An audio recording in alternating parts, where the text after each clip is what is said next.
Salam hörmətli şagirdlər. Bu günləri biz sizlə DİM-in alqoritm mövzusunda ətraflı yazılı cavab tələb olunan tapşırıqlara baxacağıq.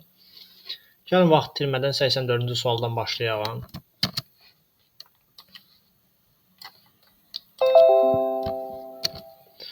Burada bizə deyir ki, girişə verilən 2 ədədi müqayisə edib, böyük ədəddən kiçik ədədi çıxaraq çıxışa verən məsələnin həlli alqoritminin blok sxemini qurur.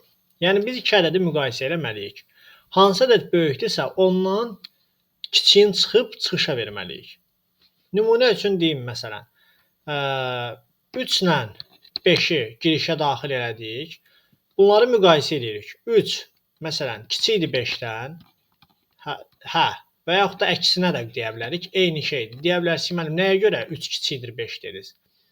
Yəni əksi də ola bilər. 3 böyükdür 5-dən. Məsələn, yox. 3 5-dən böyükdür. Onda 5 böyükdür də. Buradan başa düşürük ki, onda 5 çıxılsın 3, çıxışa veriləcək 2. İndi gəlin bu dediklərimizi blok sxem üzərindən tətbiq eləməyə çalışalım. Biz deməli buradan nəyi başa düşürük? Buradan başa düşməliyik ki, biz girişə 2 dənə ədəd daxil eləməliyik. Bizim daxil etmə blokumuz nədir? Baxın, bu başlanğıc blokumuzdur. Bizim bəs daxil etmə blokumuz nədir? Daxil etmə blokumuz paralleloqramdır. Biz paralleloqramla 2 dənə ədəd daxil edirik. Gəlin 2 ədəd daxil edin. Biri olsun A, biri də olsun B. Daha sonra mən bu 2 ədədi müqayisə eləməliyəm. Müqayisəni harda aparırıq biz? Şərt blokunda. Şərt bloku da nədir? Rombdur. Deməli, şərt blokunda biz bir müqayisə aparırıq. Deyirəm ki, A böyükdür B-dən. Bura bir hə qolu qoyaq, burada da bir yox qolu qoyaq. Məlumat üçün deyim ki, bu tam budaqlanan alqoritmdir. Çünki hər iki qolu var. Həm hə var, həm yox var. Əgər bunun biri olsaydı, bu nə olardı? Natamam budaqlanan olardı. Deməli, A böyükdür B-dən, hə. Deməli, burada hansı böyük olmuş olur artıq? A ədədi böyük olmuş da. Bizə də deyir ki, böyük ədəddən kiçik ədədi çıxaraq. Yəni mən A-dan B-ni çıxacam. İndi burada məsələn bir dəyişən deyirəm.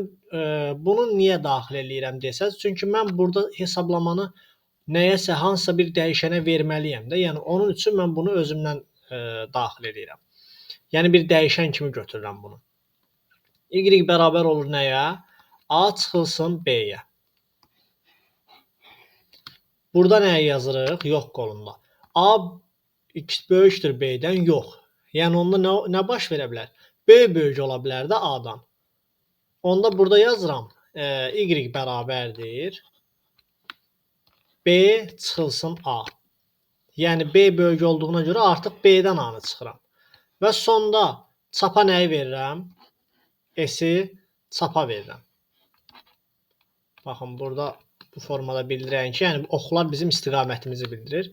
Sonda mən burada S-i çapa verirəm. Yəni paralleloqramla biz həm çıxış qurğusu kimi istifadə edə bilərik bunu çıxış üçün, həm də giriş qurğusu, giriş qiymətlər vermək üçün. S-i çapa veririk və birdə də sonda da son blokumuzu qururuq. Bu olur bizim 84-cü sualımızın blok sxemi. İndi gəlin keçib növbəti suala baxalım. 85.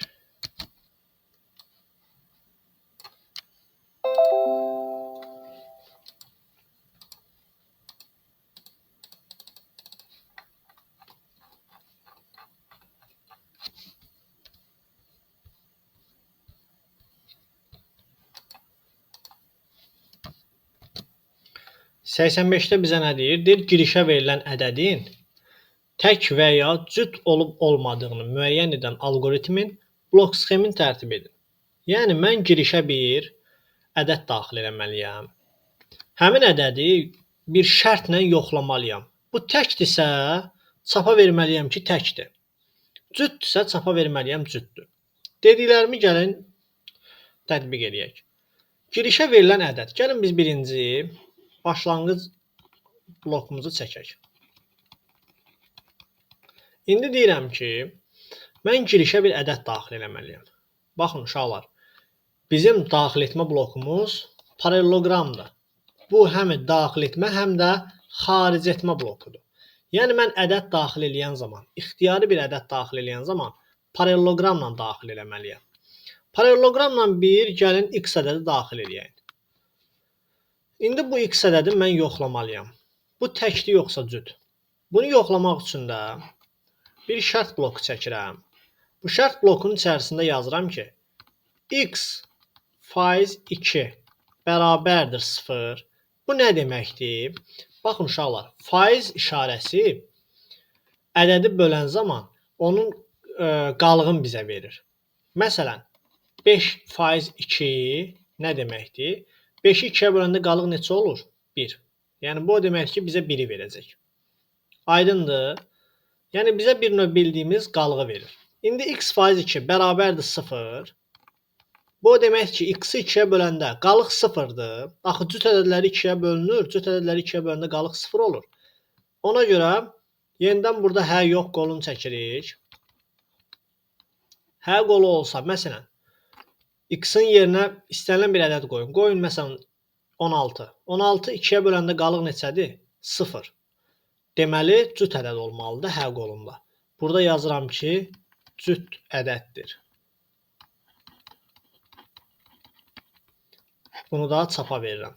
Paralleloqramda bunu çapa verirəm. Yox qolunda nə deyirəm? Əgər cüt deyilsə nə olacaq? Tək. Burada yazıram ki, tək ədəddir.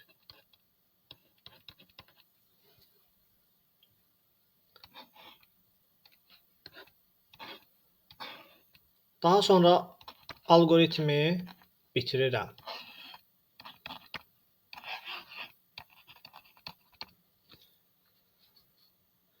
Yəqin ki, aydın oldu bu sual. Gəlin indi 86-cı suala baxalım. 86-cı sualda bizə nə deyir? Biraz böyüləyin PDF-i daha yaxından görəsiz.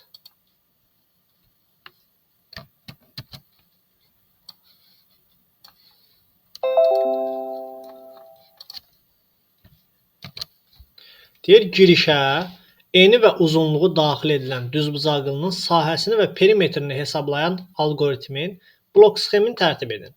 Bu sual da yəni nisbətən asan suallardandır. Gəlin yenə buna da baxalım. Deyir ki, girişə eni və uzunluğu daxil edilən düzbucaqlı. Eni ilə uzunluğunu daxil etmək o deməkdir ki, yəni biz 2 dənə ədəd daxil etməliyik indi bura.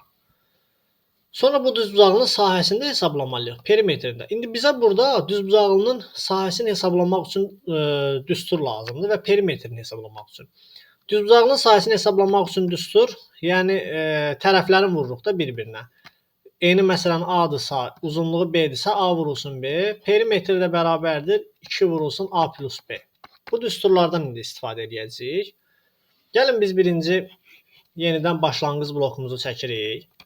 Daha sonra biz düzbucaqlının neçə tərəfi olur? Daxil ediləcək. 2 tərəfi olur da A ilə B.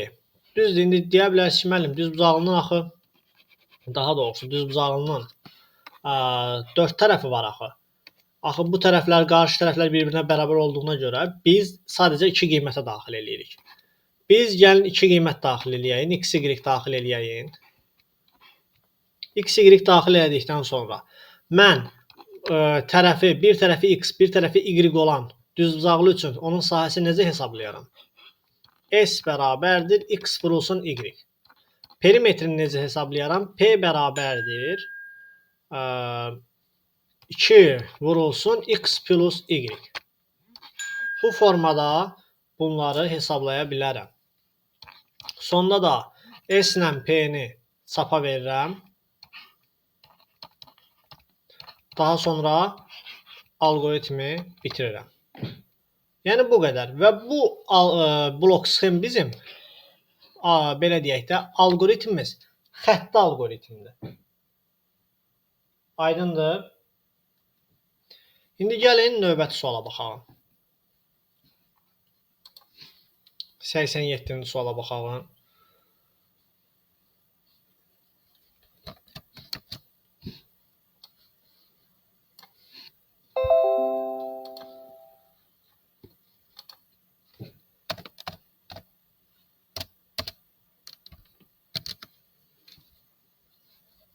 Aha, 87-ci sualda deyir ki, n dəfə informatika sözünün çap edən alqoritmin blok sxemin qurun. Artıq bu nisbətən bayaqki suallara baxanda, yəni biraz düşünmə tələb eləyəcək. Yəni biz elə bir blok sxem qurmalıyıq ki, o blok sxemin gövdəsi n dəfə işləsin və həmin işləyəndə də informatika sözünü çapa versin. Hər zaman informatika sözünü çapa versin.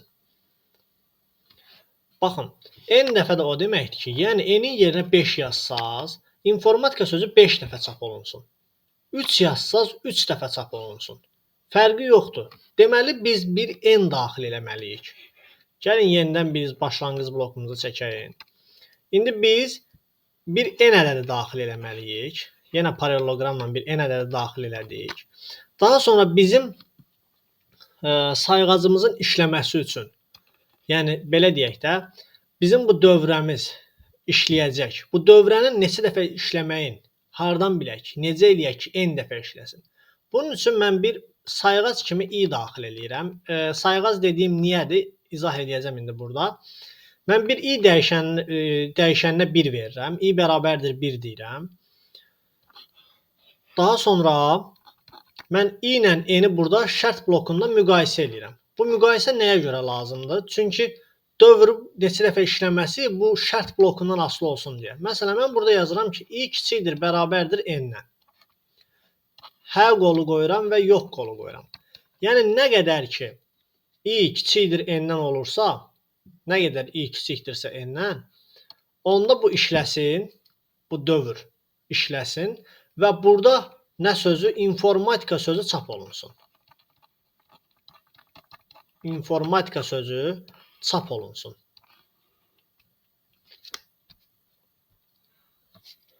İndi baxalım. Yenidən yazdıqlarıma, bura kimi yazdıqlarıma baxalım. Gəlin, baxın, bir n ədədi daxil elədim. Sonra mən bir i dəyişəninə 1 qiyməti verdim. Həmin 1-i kiçikdir, bərabərdir n-lə yazdım. Yəni 1 hara kimi işləyəcək? N ədədinə qədər. N-ə biz 3 versək, n bərabərdir 3 yazsaq, 1 kiçikdir 3-dən, 2 kiçikdir 3-dən və 3-ə qədər, 3 kiçikdir 3 olana qədər işləyəcək. i 4 olanda artıq işləməyəcək. Yəni n dəfə işləyəcək bu dövrümüz. İndi biz burada nə etməliyik? Biz i-ni indi hər dəfə bir-bir artırmalıyıq ki, bax buna görə mən sayğac deyirəm. Sanki bir-bir artacaq i-miz və bizim dövrəmizin işləməsini sayacaq. Bax burada bunu biraz səliqəli formada yazalım.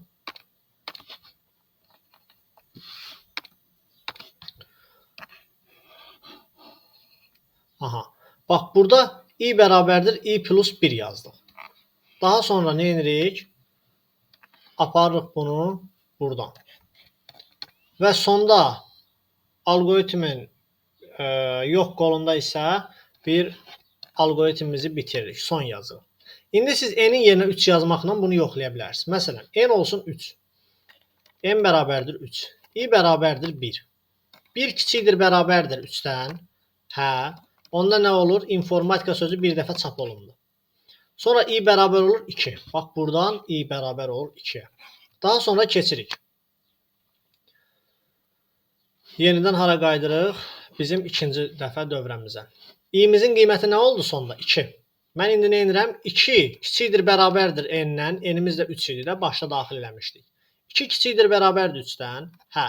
Onda yenə informatika sözü çap olunur. Gəlib hər buradan keçəndə bu çap olunur. i-miz bərabər olur 3-ə. 3 kiçikdir, bərabərdir 3-dən. Yenə hə. Yenidən gəlir, informatika sözünü çap eləyir. i-miz də bərabər olur 4-ə. 4 kiçikdir, bərabərdir 3-dən. Yox, artıq dövrədən çıxır və gedir son olur. Algoritmimiz bitir.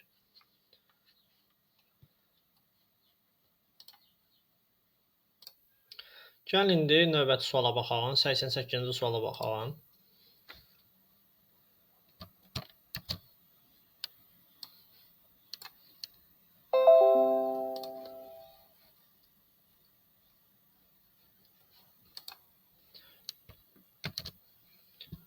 Səksinci sualda bizə diskriminantın qiymətindən asılı olaraq kvadrat tənliyin həll algoritminin blok sxemin qurmağı istəyir.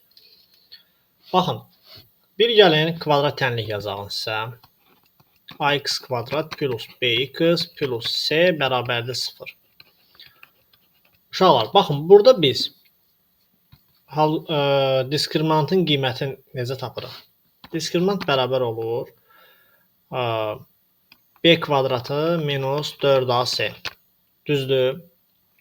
İndi biz burada diskriminantdan asılı olaraq bu kvadrat tənliyin köklərini tapırıq. x1 və x2 olur kvadrat tənliyin kökləri. Bu diskriminantdan asılı olaraq bu kökləri tapırıq hər zaman. Yəni diskriminant böyüksə 0-dan bizim kvadrat tənliyin 2 müxtəlif kökü var. Biri x1-dir, biri x2-dir. Diskriminant bərabərdir 0-a. x1-imiz bərabərdir x2-yə. Yox, əgər diskriminant 0-dan kiçikdirsə, deyirik ki, kökü yoxdur. Doğrudur. İndi gəlin bu dediklərimizi blok sxemdə tətbiq edək.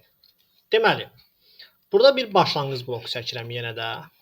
Hər zaman biz algoritmimizi imtahanda da düşən zaman başlanğıc və son blokların mütləq şəkildə unutmadan çəkin. Çünki algoritm başlanmamışdan qabaq başlanğıc bloku çəkilməlidir və bitəndə də son blok çəkilməlidir. Başlanğıc blokunu çəkdik. Biz bir kvadrat tənliyin əmsallarını daxil edirik. Baxın, kvadrat tənliyin əmsalları hansılardır? A, B, C. Yəni, diskriminantda nələrdən istifadə olunur? Kvadrat tənliyin əmsallarından. Ona görə biz burada bir daxil etmə blokunda kvadrat tənliyin əmsallarını daxil edirik. A, B, C. Doğrudur. İndi nə edirik? Bu əmsallardan istifadə edərək biz nəyi hesablamalıyıq? Diskriminantı. Diskriminant bərabərdir nəyə? B kvadrat çıxılsın 4 vurulsun A vurulsun C. Və uşaqlar, bir diqqətinizə çatdırım ki, algoritmlərdə vurma işarəsi ulduzla göstərilir. Düzdür, bəzən hesablamada daha sürətli olsun deyə nöqtədən istifadə edirik. Yəni bildiyimiz vurmadan istifadə edirik. Amma imtahanda bu kimi hallara yol verməyin. Yəni düşə bilər bir blok sxemi quran zaman siz orada ulduz işarəsinin yerinə nöqtə yazarsınız. Yəni bu kimi xırda şeylər də səhv götürə bilərlər. Ona görə ulduz işarəsindən vurma kimi, bu işarədən isə bölmə kimi istifadə eləməlisiniz. Daha sonra diskriminant tapandan sonra mən kvadrat tənliyin köklərini tapmaq üçün nə etməliyəm? Diskriminantımı yoxlamalıyam ki, mənim diskriminantım 0-dan böyükdür. Baxın, şərt blokunda bu diskriminantı yoxlayıram. Diskriminant böyükdür 0-dan. Hə. Diskriminant 0-dan böyük olanda kvadrat tənlikdə, baxın, bayaq yazdım burada. Nə olur? 2 dənə ayrı kökləri olur. x1 ilə x2. Yəni, bunda necə yazırıq? Deyirik ki, x1 bərabərdir. Mənfi b üstə gəlsin kök 6d bölünsün 2a'ya. x2 də bərabərdir. Mənfi b çıxılsın kök 6d bölünsün 2a'ya. Yəni, 2 dənə fərqli kökü olur. Kök hesablayırıq. Bəs diskriminant böyükdür 0-dan yox. Onda yox qolunda nə yazacağıq? Baxın, diskriminant böyük deyilsə 0-dan, burada qeyd edirəm. Diskriminant böyükdür 0-dan yox. Onda bu o deməkdir ki, diskriminant 0-dan kiçik bərabərdir. Yəni, burada yoxun, bax, bunun əksi, bu 2 dənə ifadədir. Yəni, diskriminant həm 0-a bərabər ola bilər, həm də 0-dan kiçik ola bilər. Ona görə bunun istənilən birini seçib burada bir şərt blokunda yazıram. Şərt blokunda yazıram ki, məsələn, diskriminant kiçikdir bəs 0-dan. Deyirəm ki, hə, diskriminant 0-dan kiçik olanda kvadrat tənlikdə nə olur? Kökü olmur. Aydındır. Daha sonra nə edirəm? Daha doğrusu bu kökü olmur ifadəsini biz çap blokunda yazsaq daha məqsədə uyğun olar. Yəni qoy çap eləsin ki, kökü yoxdur. Daha sonra nə edirik? Yox qolunda diskriminant böyükdür 0-dan, yox. Bəs kiçikdir 0-dan, yox. Deməli, onda diskriminanta hansı şans qalır, hansı qiymət qalır? Diskriminant bərabərdir 0. Kvadrat tənlikdə də diskriminant 0-a bərabərdirsə, onda nəyə yazırıq? Diskriminant 0-a bərabərdirsə, x1 bərabərdir x2, o da bərabərdir kök 6d bölünsün 2a'ya. Yəni x1 x2-yə bərabər olur onunla. Aydındır. Bu hesablamanı da aparıb sonda biz algoritmimizi belə deyək bitiririk. İndi burada x1 ilə x2-ni çapa verib x1 vergül x2-ni çapa verərik və sonda da son blokun burada yazarıq. Burada da bir son blokunu çəkib yazarıq bura. Bu da oldu bizim 88-ci sualımızın blok sxemi. Gəlin növbəti suala baxalım.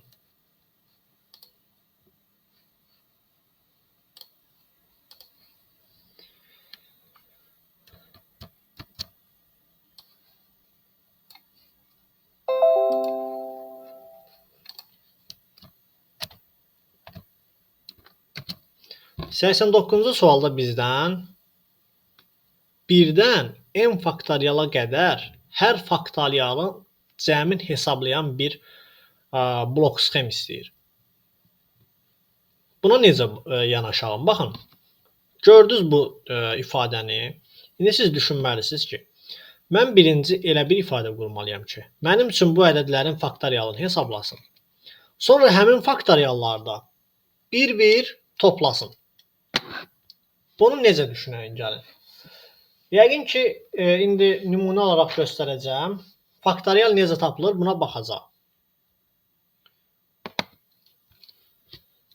Deməli, biz burada bilməliyik ki, başlanğıcdan sonra bir n ədədi daxil eləməliyik. Bunu daxil etməliyik ki, biz bilək də, axı bizim blok sxemimiz hara qədər işləyəcək. Bir n ədədi daxil etdik.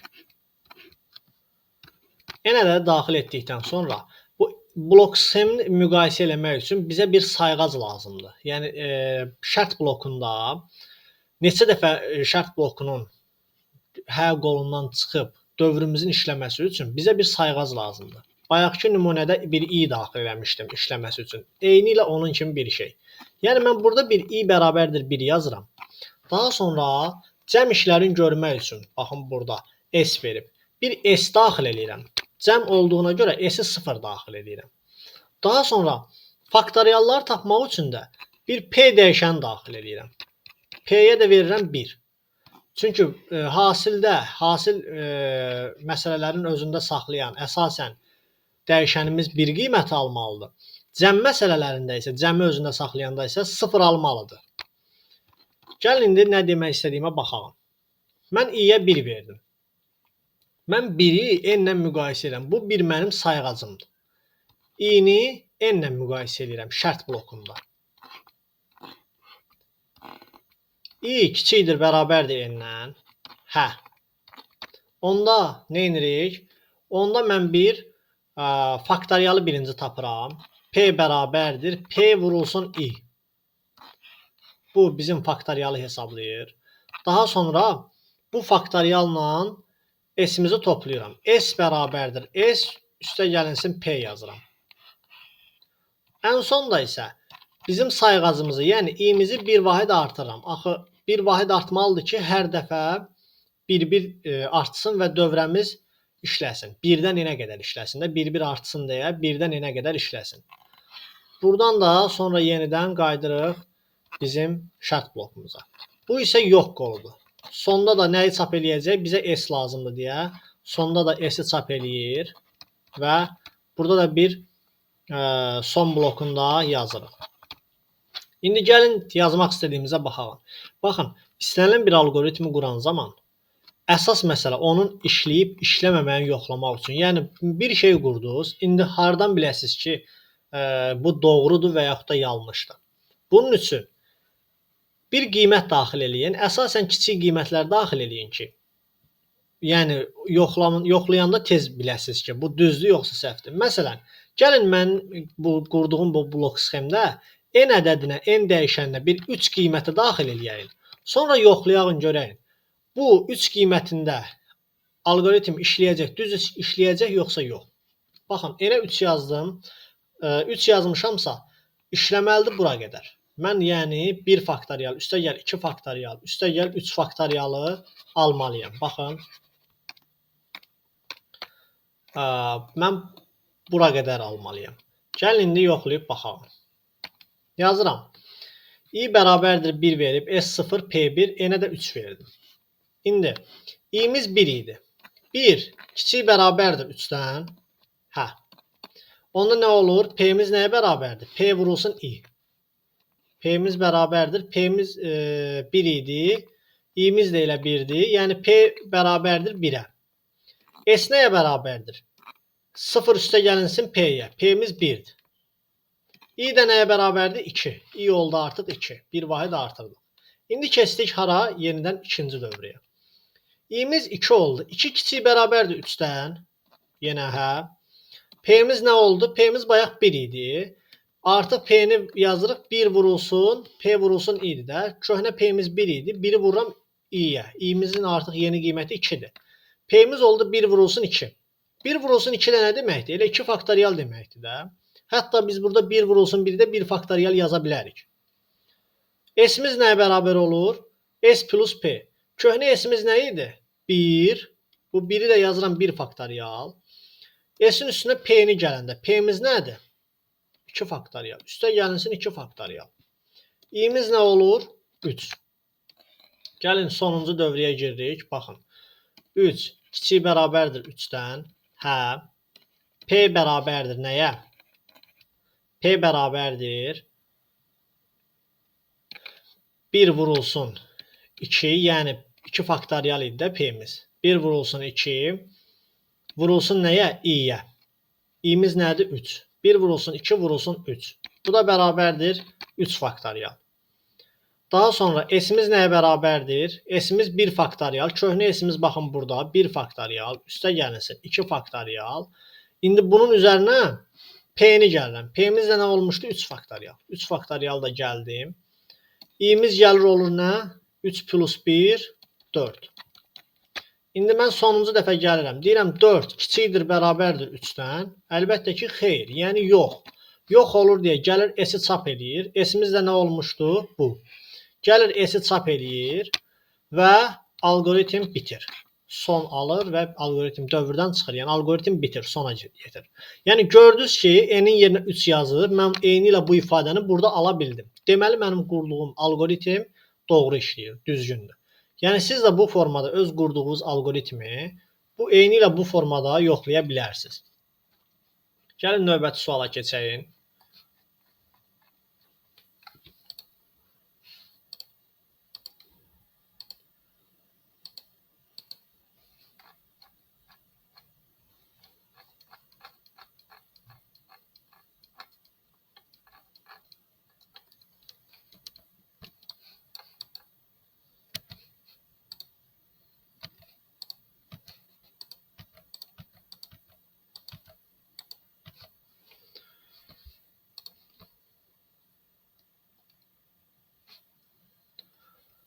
İndi hal-hazırda baxırıq 90-cı suala.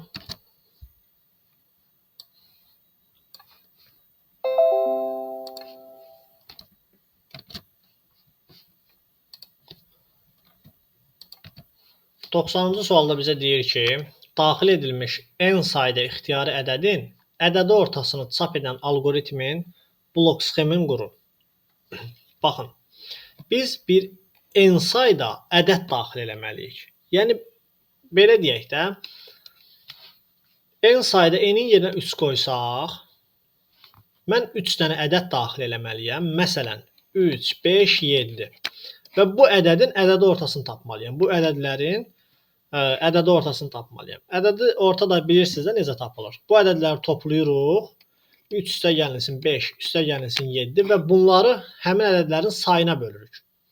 Yəni 3-ə bölürük. 3 dənə ədəd daxil olunub deyə onların sayına bölürük. Bu da eləyir neçə? 15. 15-i də 3-ə böləndə olur 5. Baxın, indi gəlin bu yazdıqlarımı burada blok sxemlə tətbiq edib quraq.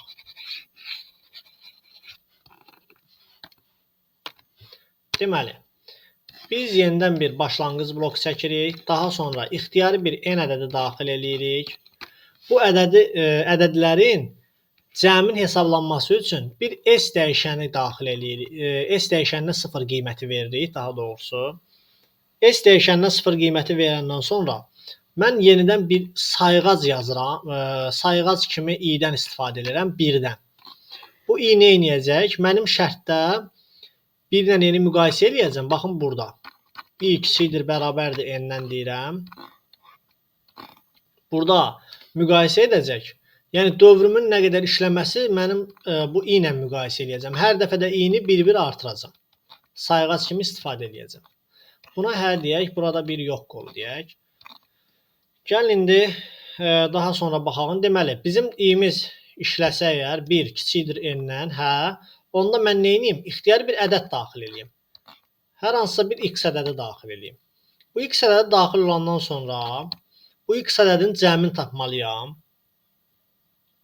Bu x ədədinin cəmini tapmalıyam. S bərabərdir S plus x yazıram. Niyə bunu belə yazdım sizcə? Bir baxın. Deməli, ixtiyari bir ədəd daxil edirəm. Həmin ədədi burada S ilə toplayıram dərhal. Çünki mənə ədədi ortanı tapmaq üçün ədədlərin cəmi də lazımdır. Daha sonra i-ni də bir vahid artırıram ki, sayğaclardan istifadə eləyək. Yəni burada i-miz bir vahid artsın ki, bizim sayğacımız dövrümüzün gövdəsi düzgün işləsin. Sonda da gəlib S-i bölürəm. Ədədi ortanı tapmaq üçün nə etməliyəm? S bölünsün. Ədədlərimizin sayını sizcə hansı dəyişəndən tapa bilərik? N-lə. Axı biz ixtiyari n-dən ədəd daxil eləmişik. Ona görə biz n-lə ədədlərimizin neçədən ədəd daxil eləmişsə onu bilə bilərik. S bölünsün n yazıb bunu çapa verirəm. Yəni mənə bu ədədi ortanı verəcək. S mənim ədədlərimin cəmidir. N isə neçədən ədəd daxil eləmişəmsə onu verir. Gəlin n-in yerinə çox kiçik bir ədəd, məsələn n-in yerinə 2 yazıb müqayisə edək. N əgər 2 olsa, S-imiz 0 olacaq, i-miz 1 olacaq. 1 kiçikdir, bərabərdir 2-dən. Hə, onda bir x daxil edirəm. Məsələn 9, x bərabər 9. S də bərabərdir 0 üstə yanılsın 9. i də bərabərdir 2. 2 kiçik bərabərdir 2-dən, yenidən hə. X də bərabərdir, x-ə bir ədəd daxil edirəm. Məsələn 15. X bərabərdir 15. S bərabərdir nəyə? Köhnə S-imiz 9 idi. 9 üstə yanılsın 15, yəni x. i də bərabər olur 3-ə. 3 kiçikdir, bərabərdir 2-dən, xeyr, yəni yox. Onda gəlir, nə edir? S-in qiymətini bölür n-ə. S-imiz 9 plus 15, 24 bölünsün, n-imiz nədir? 2. Yəni n-imiz gördünüz, 2 dənə ədəd daxilləmişdik deyə bunu verir bizə. Bölünsün 2. Bu da olur 12. Həqiqətən də 9 ilə 15 ədədinin ədədi ortası bizə elə 12-ni verir. Deməli bizim qurduğumuz alqoritm blok sxemi doğru işləyir. İndi keçək növbəti suallara baxalım.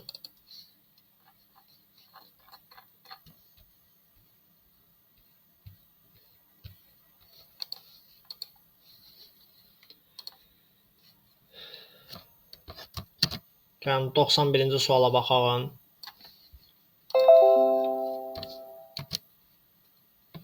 Girişə verilən 3 ədədin həndəsi və ədədi ortalarının cəmini hesablayan alqoritmin blok sxemini tərtib edin.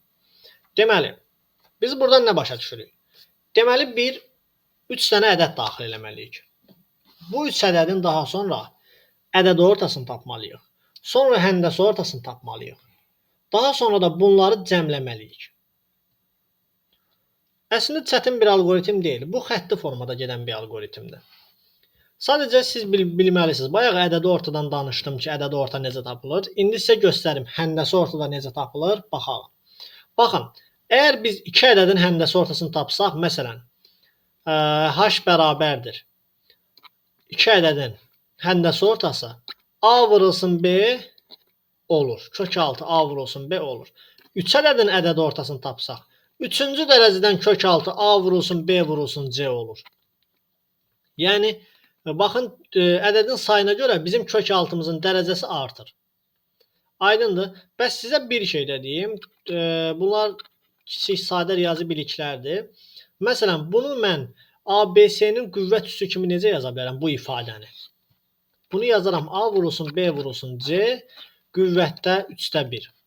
İndi alqoritmdə qüvvət bu formada göstərilmədiyi üçün alqoritmdə qüvvət 2 ulduz işarəsi ilə göstərilir. Məsələn, mən bunu yazıramsa bu o deməkdir ki, bu 2 üssü 3-dür. Yəni 8-dir. Aydındır. Bax, 2 ulduz forması ilə göstərilir. İndi buradan A vurulsun B vurulsun C yazıramsa, bunu mən bu formada A vurulsun B vurulsun C 2 ulduz 1 bölünsün 3 formasında qeyd eləyirəm bunu. Aydındır. Hətta bu 1 bölünsün 3-ə də bir belə deyək də, mötərizə qoymalıyıq ki, 1-i 3-ə bölüb sonra qüvvət formasında onu tətbiq eləsin. İndi bu dediklərimi gəlin tətbiq eləyək. Deməli, girişə verilən 3 ədədin həndəsi ortası və ədəd ortalarını tapaq. Yenə bir başlanğıc blokumuz qururuq. Sonra girişə paralelogramla 3 dənə ədəd daxil edirik. A ədədi, B ədədi və C ədədi. Daha sonra bu 3 ədədin ədədi ortalarının və həndəsi ortasını hesablayaq. Gəlin bunun həndəsi ortasını tapalım. Həndəsi ortaya S deyəyin. Daha doğrusu ədədi ortaya bir S deyəyin. S bərabər olsun nəyə? A üstə gəlinsin B üstə gəlinsin C mötərizə bölünsün neçədən ədəddir? 3 dənə ədəddir deyə bölünsün 3-ə. Bu oldu bizim ədədi ortamız.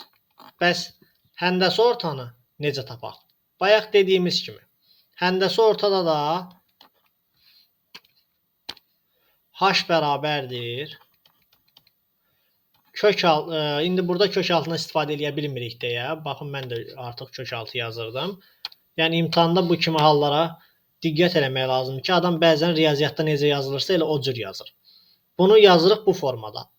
A vurulsun B vurulsun C üstü 3/1. Yəni baxın, bu ifadə eyni ilə bu deməkdir.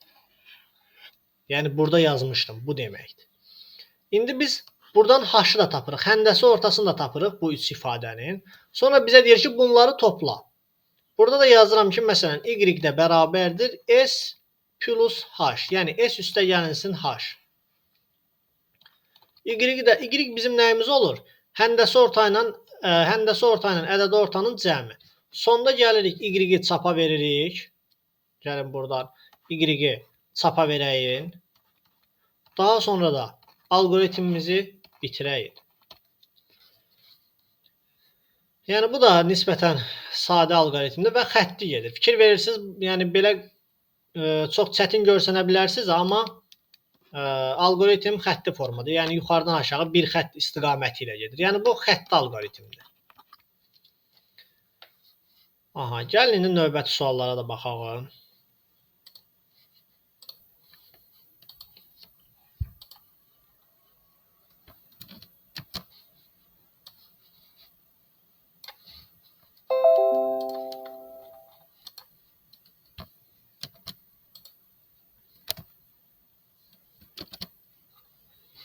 Deməli, 92-ci sualda bizə deyir ki, girişə verilən 2 ədədin ən böyük və ya bərabər olub olmamasını müəyyən edən algoritmin blok sxemini tərtib edin.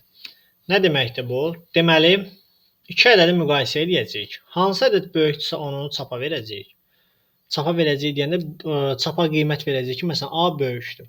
Və yaxud da B böyükdürsə B-ni, bərabərdirsə də onların bərabərdir olub olmadığını deyəcəyik. Gəlin baxalım. Bizə deyir ki, girişə verilən 2 ədəd. Yəni bu deməkdir ki, biz girişə 2 dənə ədəd daxil etməliyik. Bu başlanğıc blokumuz olsun.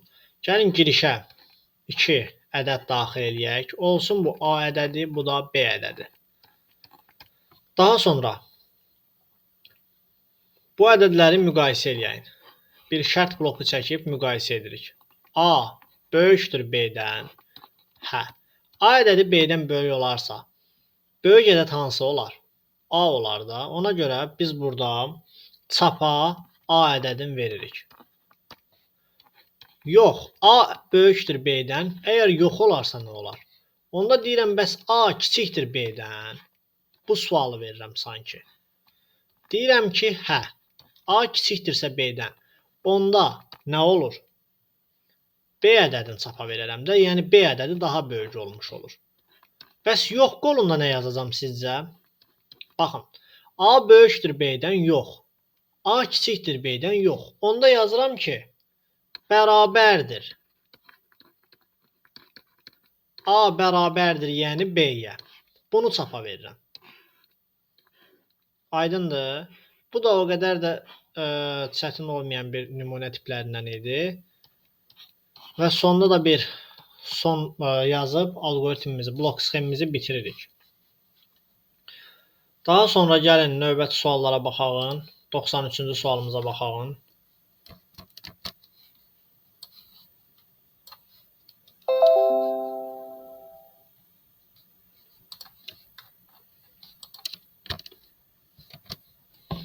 Deyir, girişə verilən ixtiyari 10 ədədin cəmini hesablayan algoritmin blok sxemini tərtib edin. Aha. Girişə verilən ixtiyari 10 ədədin cəmin hesablayan algoritmin blok sxemini tərtib edin. Buradan nəyi başa düşürük? Deməli, biz elə bir blok sxem qurmalıyıq ki, o blok sxemin gövdəsi 10 dəfə işləsin və hər işləyəndə də bir dənə ixtiyari ədəd daxil eləsin. Sonra biz də həmin ədədləri cəmləyək. Aha, maraqlı sualdır. Yenidən başlayaq. Başlanğıc. Daha sonra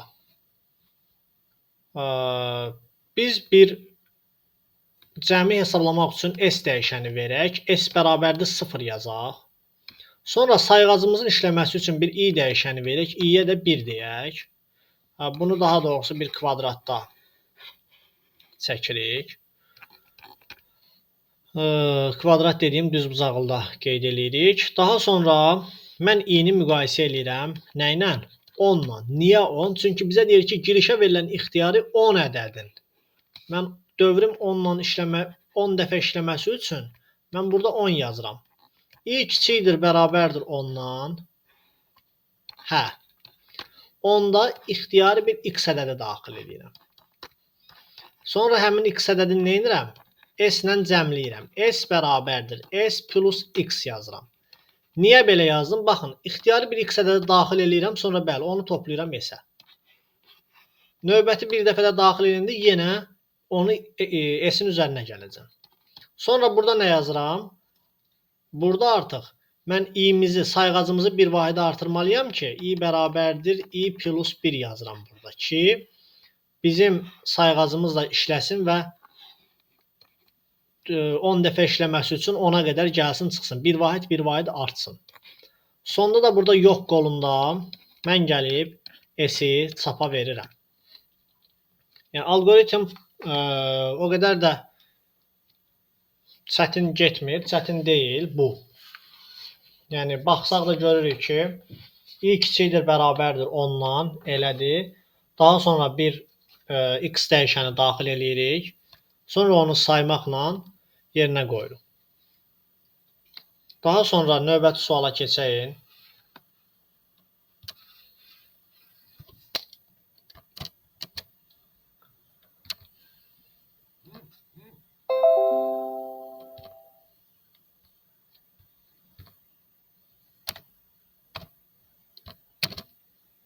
Gəlin 94-cü suala baxalım.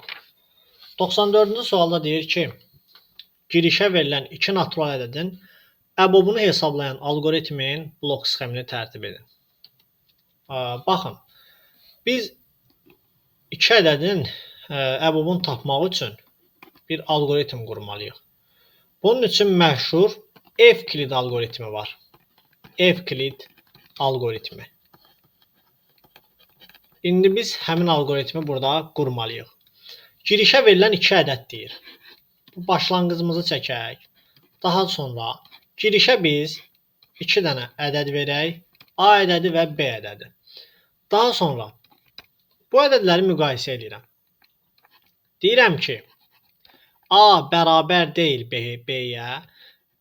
Algoritmdə bərabər deyil, nida bərabərdirdən o istifadə olunaraq yazılır. Baxın, nida bərabərdir. Bunun mənası odur ki, bərabər deyil. İndi mən burada A nida bərabərdir B yazıramsa, bu deməkdir ki, A B-yə bərabər deyil. Bunu bildirir bizə. Hə, onda nə yazıram? Deyirəm ki, A böyükdür B-dən. Bu ədədləri indi müqayisə edirəm. Deyirəm, onda A böyükdür B-dən. Hə və yox qolu olaraq 2 yerə ayırıram. Əgər A B-dən böyükdürsə, onda böyük ədəddən kiçiyi çıxıb böyük ədədə mənimsədirəm. Yəni yazıram ki, A bərabərdir A çıxılsın B. Baxın, əgər bu ədəd bundan böyükdürsə, A B-dən böyükdürsə, böyükdən kiçiyi çıxıb böyüyə mənimsədirəm. Yox, əksi olarsa, yəni B A-dan böyük olarsa, onda B bərabərdir B çıxılsın A yazıram. Aydındır? Daha sonra bunu aparırıq növbəti dövrəyə. Baxın, A bərabər deyil B-yə. Hə, onda A böyükdürsə B-dən, A-dan B-nə çıxıb A-ya mənimsədirəm. Yox, B A-dan böyükdürsə B-dən A-nı çıxıb B-yə mənimsədirəm. Burada da sonda nə vaxt dövrdən çıxır? Yox qolunda. A ilə B nə vaxt bir-birinə bərabər olarsa, onda dövrdən çıxır, yəni A-nı çapa veririk. Yəni A ilə B bərabər olanda çapa veririk. A-nı da çapa verə bilərik, B-ni də. Onsuz da bir-birinə bərabərdir. Çapa veririk və görürük ki, çapa çıxan ədəd həqiqətən onların əbobunu bildirir.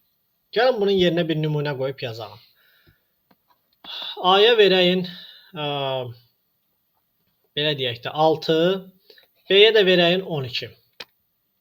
Bilirik ki, bunu şifahi olaraq bilirik ki, A ilə B-nin əbobu neçədir? Gəlin indi biz bunu belə deyək də alqoritmlə, qurduğum alqoritmdən hesablayaq. 6 bərabərdir 12-yə. 6 daha doğrusu bərabər deyil 12-yə. Hə. Onda 6 böyükdür 12-dən. Yox. Onda nə edirəm? Bax, B bərabərdir, B çıxılsın A. Onda B bərabərdir 12 çıxılsın 6. B nə oldu? 6. Sonra gəlirik. İkinci şərtdə deyirəm ki, A 6 idi də. 6 bərabər deyil 6-ya. B-miz də 6 oldu axı. Burada tapdıq. 6 bərabər deyil 6-ya. Yox. 6 axı 6-ya bərabərdir. Onda yox qolundan gəlir. A-nı çap edir. Yəni 6-nı çap edir. Həqiqətən də bildiyimiz kimi 6 ilə 12 ədədinin elə əbobu 6-dır deyə. Biz də sonda bu alqoritmdə ilə 6-nı tapdıq. Növbəti suala baxalım.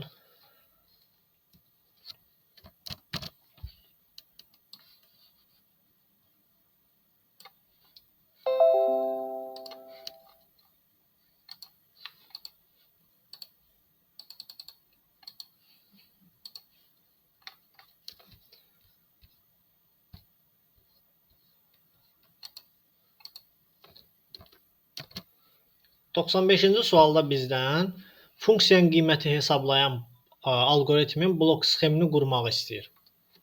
Gəlin baxalım. Deməli, bu şərt ödənəndə burada bilməli olduğumuz məsələ budur ki, baxın, bu şərt bizə 3 dənə şərt verib. X kiçikdir 0-dan, X bərabərdir 0-dan və X böyükdür 0-dan. X 0-dan kiçik olanda bu ifadə hesablanmalıdır. X 0-a bərabər olanda bu ifadə hesablanmalıdır. X 0-dan böyük olanda bu ifadə hesablanmalıdır. Aydındır. İndi bizə bunu belə hesablamalıyıq ki, biz ixtiyari bir x ədədi daxil eləməliyik. Yenidən baxın, burada biz bilmirik axı x neçədir, x nədir. Ona görə ixtiyari bir x ədədi daxil eləyirik. Daha sonra bu x-i Bu bizə burada verdiyi şərtlərlə gedirik, işləyirik. Yəni bu x-i sıfırdan müqayisə edirik, şərt veririk. X deyirik kiçikdir sıfırdan. Hə, əgər x kiçikdir sıfırdan olsa, nəyi hesablamalıdır? Y bərabərdir. Y bərabərdir 2x kvadrat üstə gəlsin 3x-i hesablamalıdır. Yox, əgər x sıfırdan kiçik olmasa, nəyi hesablamalıdır?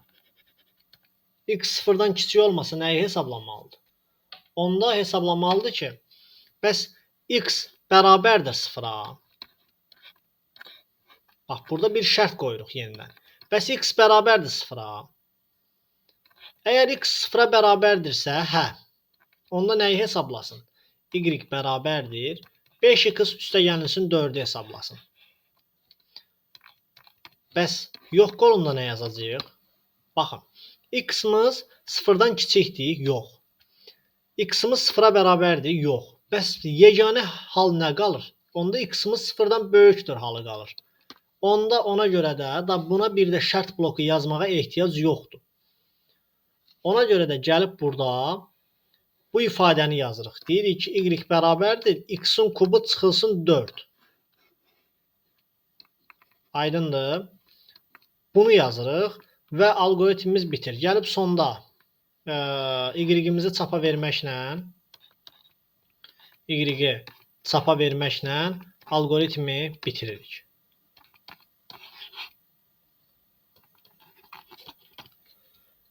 Aha, keçək növbəti suala.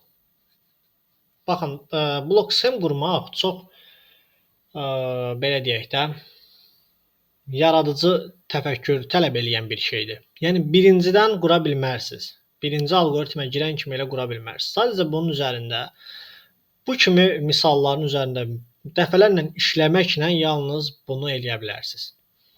Ona görə də bir dəfə qura bilmədim deyib bir kənara atmayın kitabları. Baxaq növbəti suala. Daxil edilmiş m sayda ədədin cəmini hesablayan algoritmin blok sxemin qurun. Gəlin 96-cı sualda baxalım. Deyir ki, daxil edilmiş m sayda ədədin cəmini hesablayan algoritmin blok sxemini qurun. 96-cı sual demək olar ki, bayaqki sualla eynidir. Bayaqki yox, bundan əvvəlki.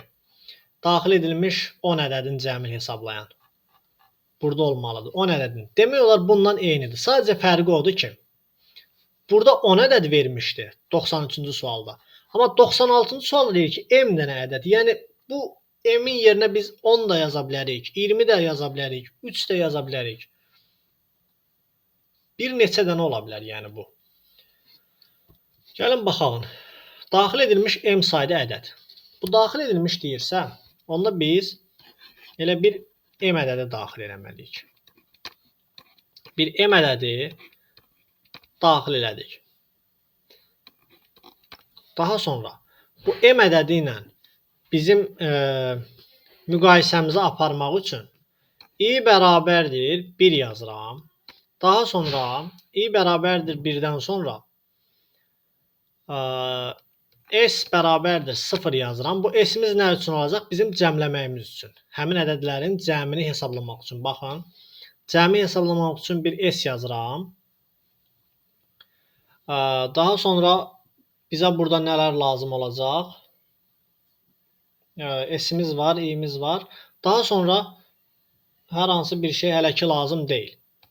Gəlin baxağın, algoritmi quran zaman görərik, nəsə çatmasa yenidən daxil eləyərik. Deməli, m-i daxil elədik. İndi mən i ilə m-i müqayisə edirəm. Niyə müəllim müqayisə edirəm sualını verə bilərsiniz? Bəli, baxın, düşünün. Mən bir m ədədi daxil edirəm, m sayda. Bu m mənə sayı verəcək. Yəni 5 ola bilər, 3 ola bilər. Tutaq ki, olsun 3. Bu o deməkdir ki, mənim dövrüm 3 dəfə işləyəcək və hər dəfə mən burada bir dənə daxil etmə bloku çəkib bir ədəd daxil edəcəm. Bu o deməkdir ki, mən 3 dənə, bax, m-in yerinə 3 yazsam, eləcə də burada yazım. M bərabərdir 3 olsa, bu o deməkdir ki, mən 3 dənə ixtiyari ədəd daxil edirəm. Məsələn, 7, 9, 15. Bu 3 dənə ədədi daxil edib cəmini hesablayım. Yəni budur. Mən ona görə i kiçikdir bərabərdir m yazıram. İndi bu i kiçikdir bərabərdir m-i hə qolunda yazıb, onun altında yazıram ki, ixtiyari bir x ədədi daxil edeyim. İxtiyari x ədədi daxil edirəm. İxtiyari x ədədi daxil elədikdən sonra mən yazıram s bərabərdir s üstə gəlinsin x. Baxın, həmin bu ədədləri cəmləyirəm elə. Burada həmin ədədləri cəmləyirəm. Daha sonra mən sayğacımı da bir vahid artırıram ki, i bərabərdir i plus 1 yazıram ki, bir vahid artsın və dövrümüz davam eləsin. Daha sonra da sonda ilə yox qolundan s-i çapa verirəm. S axı bizim ədədlərimizin cəmini tapırdı. Sonra da gəlib s-i çapa verirəm. Keçək növbəti suala. 97-ci suala baxalım.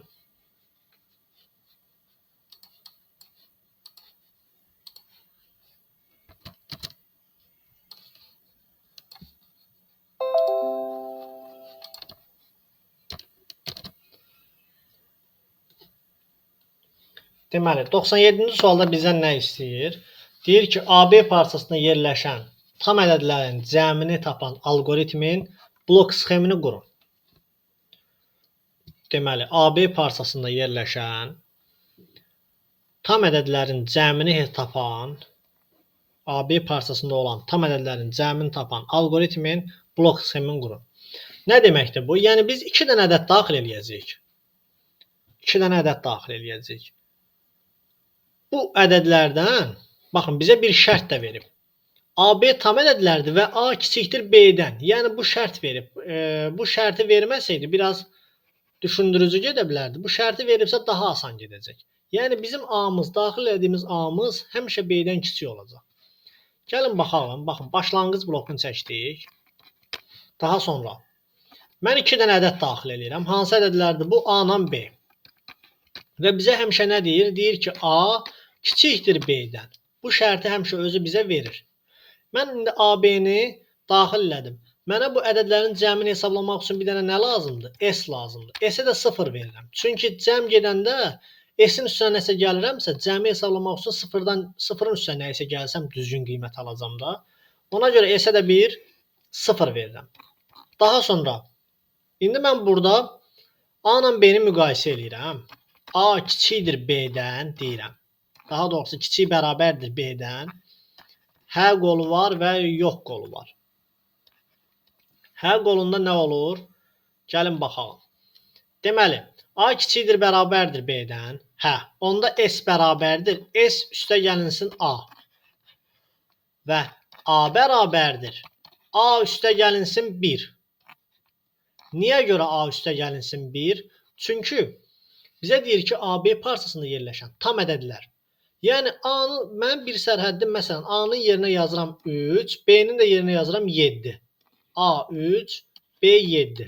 Mən 3-dən 7-yə qədər ədədlərin cəmini tapmaq üçün nə etməliyəm? 3-ü toplamalıyam. Sonra 3-ün üstünə 1 gəlib 4 yazmalıyam. 4-ün üstünə 1 gəlib 5 yazmalıyam. Baxın, həmin bu A üstə gəlinsin 1 ona görədir. Yəni bir-bir mənim ədədlərimi artırsın. Hara kimi? Ta ki sonuncu 7-yə kimi. Və burada da yoxluyur. Bərabər olana kimi işləyir. Amma nə vaxt B-dən böyük olsa, yox qoluna gedir və S-i çap eləyir. Burada da gəlib bizim S-imizi yox qolunda çap eləyəcək. Daha sonra 98-ci nümunəyə baxalım.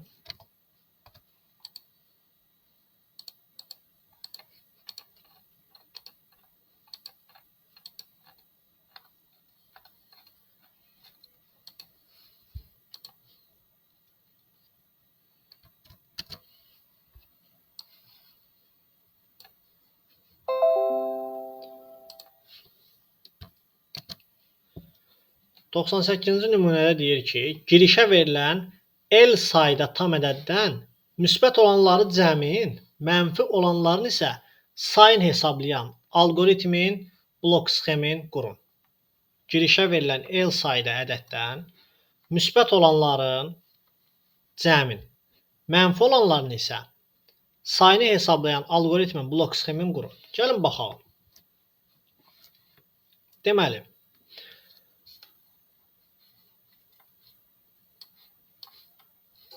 bunu biraz kiçildəyin. Biraz yerimiz çoxalsın deyə. Aha. Girişə verilən L sayda. Mən ixtiyari bir L-i girişə verməliyəm. Girişə bir L ədədi daxil elədim. Girişə verilən L sayda tam ədəddən. İndi mən bunu L ilə müqayisə eləmək üçün yenidən bir i daxil eləməliyəm sayğac kimi. Bu ədədlərin cəmini hesablamaq üçün bir s daxil eləməliyəm. S-ə 0 verirəm. Və mənfi olanların sayını da hesablamaq üçün, sayı da tapmaq üçün bir hər hansısa bir n ədədi daxil eləyək, n dəyişəni daxil eləyək, n-ə də 0 verək. Aha. İndi biz burada bir şərt bloku çəkib, birinci qurmalıyıq ki, bizim dövrümüz, yəni dövrümüzün daha doğrusu gövdəsi neçə dəfə işləyəcək, onu qurmaq üçün bir şərt blokundan istifadə edək. Məsələn, burada yazıram ki, i kiçikdir bərabərdir L-dən. Yəni bu o deməkdir ki, L dəfə işləyəcək, i-ni də hər dəfə bir-bir artıracam. Aydındır. Bizə də deyir axı, girişə verilən L sayda. Yəni bizim dövrümüz L dəfə işləsin. i kiçikdir L-dən, hə. Onda mən nə edirəm? İxtiyari bir x ədədi daxil edirəm. Sonra bizə deyir ki, tam ədəddən müsbət olanların cəmini. Yəni bu x-i mən 0 ilə müqayisə edirəm. X deyirəm böyükdür 0-dan, şərt blokunda müqayisə edirəm. X böyükdür 0-dan, hə. X 0-dan böyükdürsə bu nə demək? Deməli x müsbətdir. Bizə də deyir ki, müsbət olanların cəmini hesabla. Yəni burada yazıram ki, mən artıq s bərabərdir. S üstə gəlinsin x. Yox qolunda nə yazacağam? X böyükdür 0-dan, yox. Aha, uşaqlar, deyə bilərsiniz ki, müəllim, x böyükdürsə 0-dan yox, onda x 0-dan kiçik bərabərdir. Onda gəlin, bizə nə deyir? Sayın tap da. Onda gəlin sayağım. Yox, axı burada mən bayaq dedim, x böyükdür 0-dan əksi nədir? X kiçikdir, bərabərdir 0. Burada x-in həm kiçikdir 0 şərti var, həm də x-in 0-a bərabərdir şərti var. Amma bizdə burada 0-a bərabərdir məsələsini istəmir. Bizə deyir ki, müsbət olanları cəmlə, mənfi olanları say. Axı 0 nə mənfidir, nə müsbət? Nə müsbətdir? Aydındır? Ona görə biz burada x bərabərdir 0 halını nəzərə almalıyıq ki, onda x 0 olanda heç nə eləməsin. Onda mən burada belə bir şərt qoyuram. X kiçikdir 0-dan. Deyirəm ki, məsələn, hə. X 0-dan kiçik olanda nə eləsin? Onda n bərabərdir. N plus 1 saysın. Baxın, bu n-i ona görə daxil eləmişdim. Bəs x kiçikdir 0-dan yox olanda nə olsun? Heç nə, davam eləsin elə algoritmə. Məsələn, x kiçikdir 0-dan yox. Onda davam eləsin. Baxın, x böyükdür 0-dan yox. Gəlir, x kiçikdir 0-dan yox. Onda deməli, x-imiz 0-a bərabərdir də. Onda bizə də 0-a bərabər halında heç nə eləməyi tapşırmır deyə. Biz onda keçirik. Gəlirik buradan. Yenidən qaydırıq dövrümüzün əvvəlinə. Sonda da biz s-lə, yəni cəmlə n-i, yəni sayı çapa veririk. Bu olur bizim 98-ci sualımızın blok sxemi. Gəlin biraz miqyası kiçildəyin ki, bütöv hamısı düşsün. Keçəyin növbəti suala. 99-cu sualda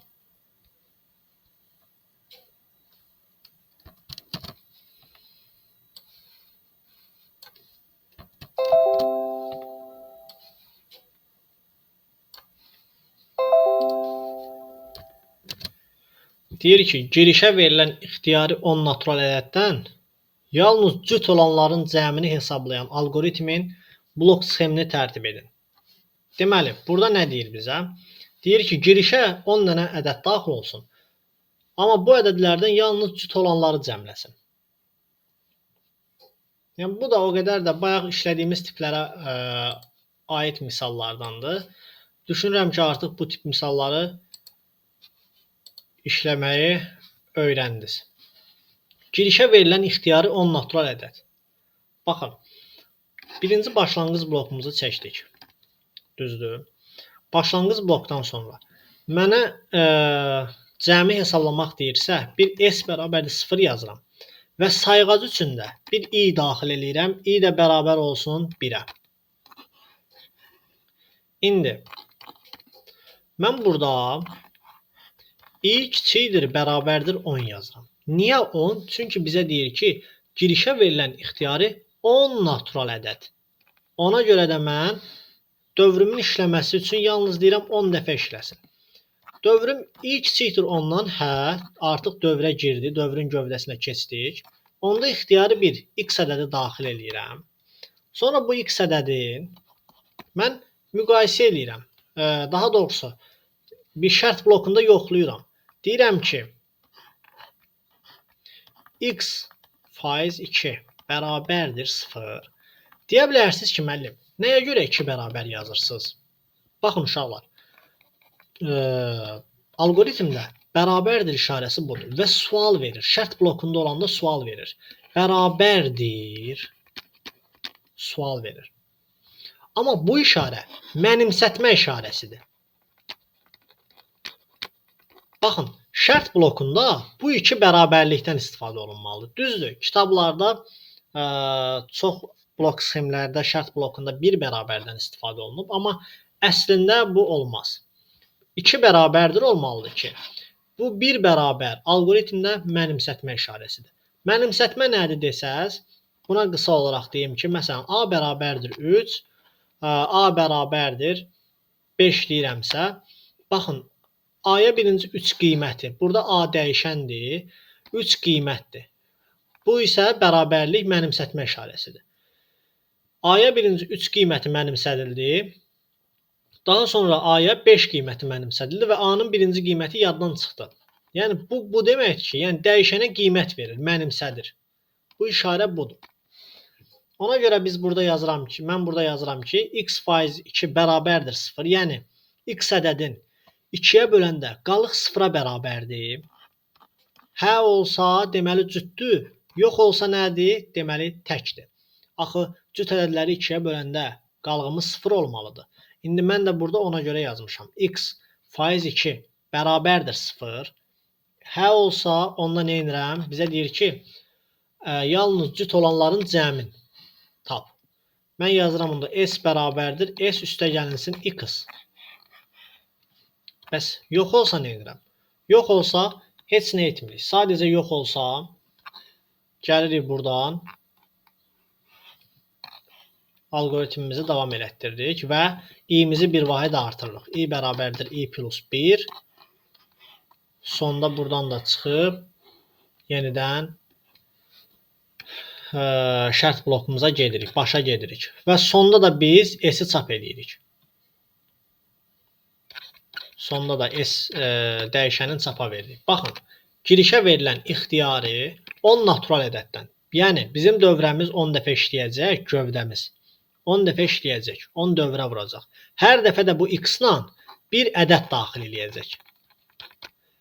Və həmin ədədi burada yoxlayacaq. Əgər bu ədəd cütdürsə, onu cəmləyəcək. Yox, təkdirsə, onda heç nə, davam eləyəcək, gedəcək. İndi bu ədəddən neçəsi cütdürsə, onu cəmləyəcək. Neçəsi təkdirsə, yəni onun bizə aidiyyəti yoxdur, ona heç nə eləməyəcək. Və sonda da həmin o cüt ədədlərin cəmini çapa verəcək.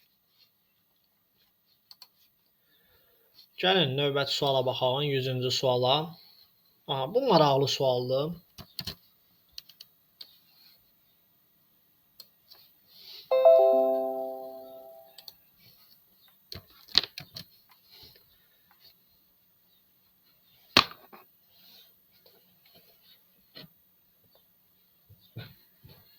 Deməli, gəlin burada Biraz kiçildəyim bunu yerimiz olsun deyə.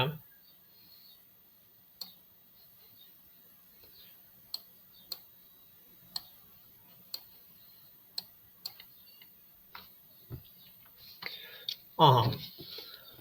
Bizə deyir ki, algoritmi hesablayan blok sxemi qurun. Bu ifadəni hesablayan algoritmin blok sxemini qurun.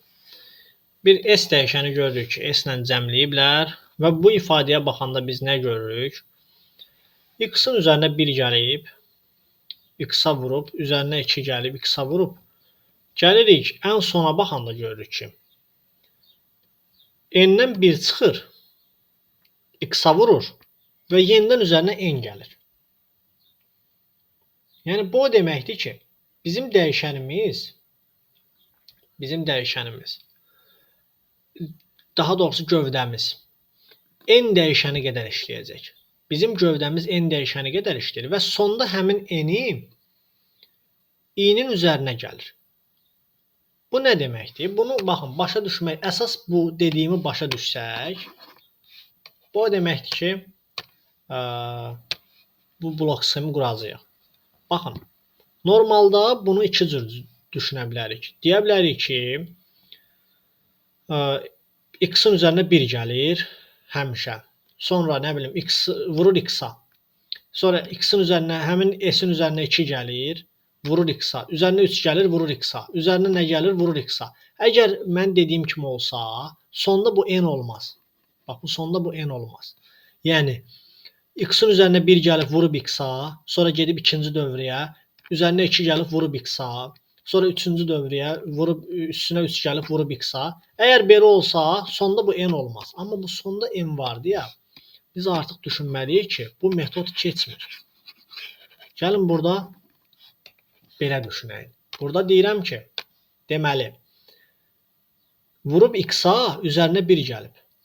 Vurub X-a üzərinə 2 gəlib. Vurub, həmin ifadəni vurub X-a üzərinə 3 gəlib. Həmin ifadəni yenidən X-a vurub, üzərinə yenə də məsələn 4 gəlib. Və gəlir, baxın, həmin ifadəni vurur X-a, üzərinə nəyə gəlir? N-i. Gəlin, indi bu dediyimi mən burada qurmağa çalışım. Başlanğıc. Mən 2 dənə dəyişən daxil eləməliyəm də. Biri X olmalıdır, biri də N olmalıdır. 2 dəyişəni daxil eləyirəm. X dəyişəni ilə N dəyişənini. Daha sonra bu 2 dəyişənlərdən sonra mən bu ifadəni toplamaq üçün bir S yazıram. Sadəcə mən baxın burada nə dedim? Dedim axı birinci vurub sonra üzərinə gəlib. Birinci vurub sonra üzərinə gəlib. Baxın onu hardan bildim? Sonda N-i üzərinə gəlməyindən. Deməli mən birinci vurma əməli yerinə yetirəcəmsə S-də. Ona görə S-ə 1 verirəm. S-ə 0 verə bilmərəm. Aydındır? S-ə 1 verdim və mənim dövrəmin də işləməsi üçün yenə i-yə 1 verib sayğac kimi i-ni istifadə eləyəcəm. Yəni i-ni mən n ilə müqayisə eləyəcəm burada. İndi gəlin baxaq. Burada deyirəm ki, bir şərt blok çəkirəm. Deyirəm ki, i kiçikdir, bərabərdir n-dən. Hə qolunda qeyd eləyirəm ki, hə qolunda i kiçikdir, bərabərdir n-dən. Bəli, onda s bərabərdir. S vurulsun x-a. Baxın. Niyə s bərabərdir s vurulsun x? Çünki bizim bu ifadəmiz birinci nə ilə başlayır? X-la. Mən birinci bunu x-a vururam. 1-i vurdum x-a. Üzərinə nəyə gəlməliyəm? 1-i. Mənim birim nədir? I. Aha, onda deyirsiniz ki, müəllim, aşağıda da yazın ki, aşağıda da yazıram ki, daha doğrusu, s bərabərdir. S üstə gəlinsin i-yə. Doğrudur. S bərabərdir. S üstə gəlinsin i-yə. Sonda nəyi artırıram? Sonda da i-mizi bir vahidə artırıram. I üstə gəlinsin 1. Sonra bunu buradan döndərdik belə. Baxın indi. Sonda da nəyi çap edirik? S-i çap edirik. Baxın. Algoritm çox sadə formada quruldu. Niyə görə sadə? Çünki bayaq dediyimi yuxarıda tətbiq eləməyə çalışdım. Bayaq dediklərimi daha doğrusu burada göstərməyə çalışdım. Gəlin baxalım buna.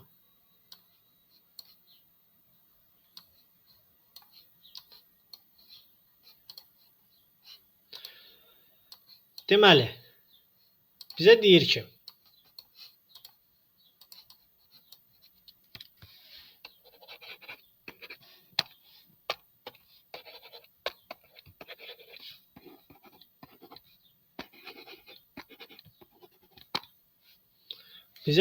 uşaqlar, burada baxın, artıq olanları silirəm ki, səliqəli görsənsin. Dediyimizə baxa biləyin.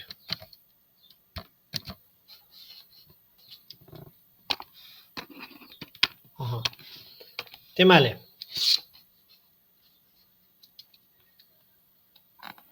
algoritmimiz bu formada gəldi, keçdi belə.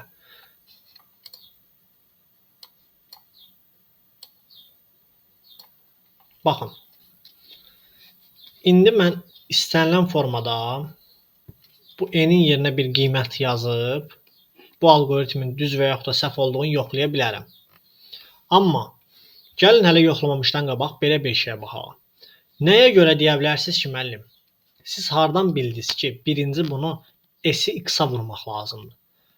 Deyərsiniz ki, düşünə bilərsiniz ki, burada cəm işarəsi var. Yəni bu toplamadır. S ilə 0 da verərdik də. Uşaqlar, 0 verib geçsəydiniz bu ifadəni heç vaxt ala bilməyəcəksiniz. Belə bir şey görəndə ifadəyə birinci baxın. Görün nə gedir, yəni nə ola bilər. Məsələn, mən də birinci düşünə bilərdim ki, haradasa sizin kimi x-in üzərinə 1 gəlim x-a vurum. X-in üzərinə 1 gəlim x-a vurum. Amma sondakı bu n-i gördüm. Gördüm ki, birinci vurma olub, axırda da üzərinə n gəlib. Yəni axırıncı ifadə üzərinə gəlməlidir. Belə deyək də, bunun yeri dəyişik olsa,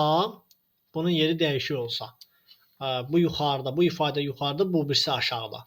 Məsələn, bax bu belə olsa,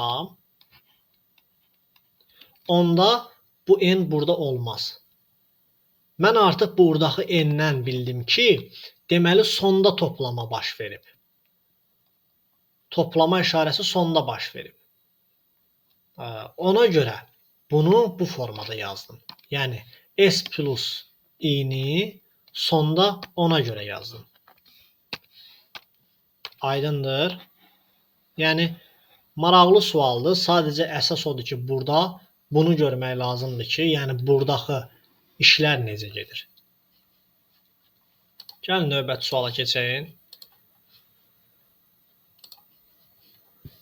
101-ci sual.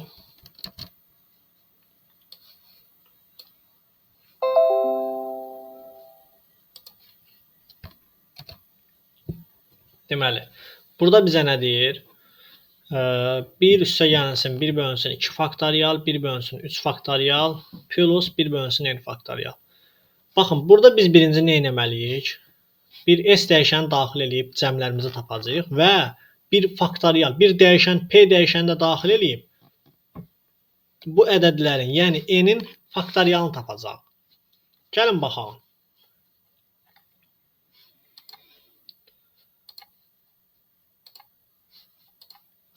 Aha. İndi burada belə bir şey deyirik.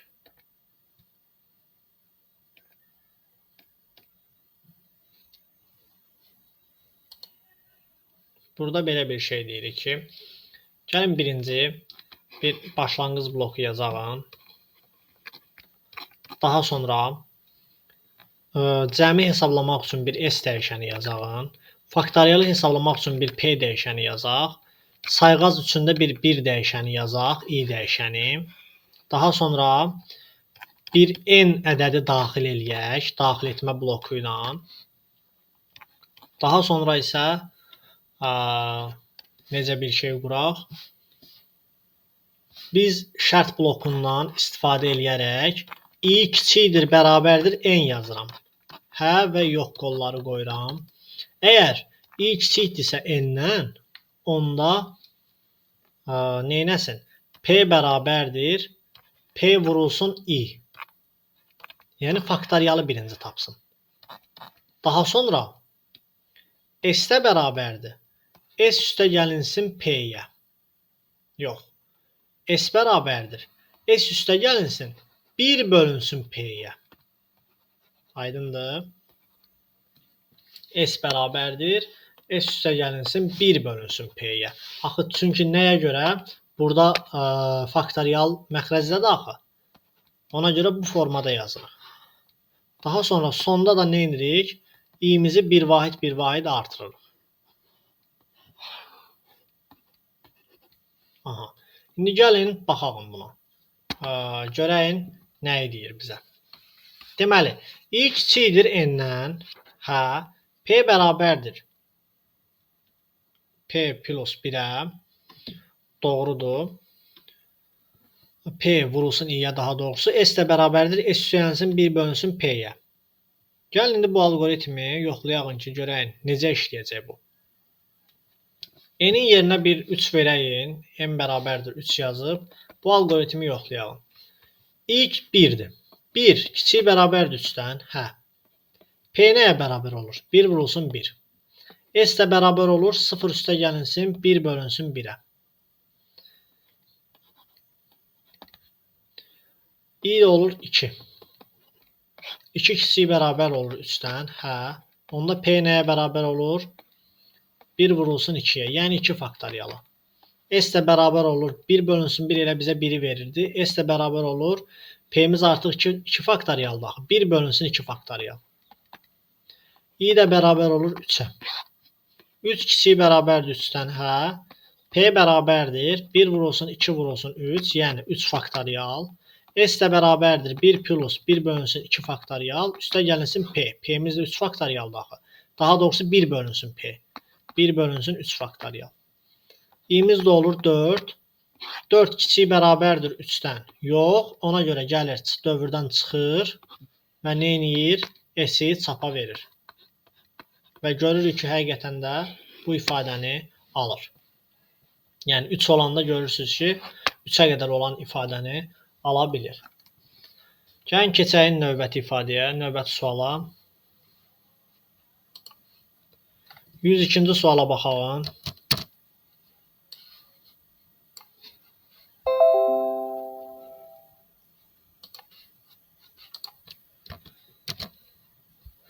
İxtiyari 100 natural ədəd ardıcıllıqla daxil edilir və bu ədədlərdən ən böyüyünü müəyyən edərək çıxışa verən algoritmin blok sxemini qurun.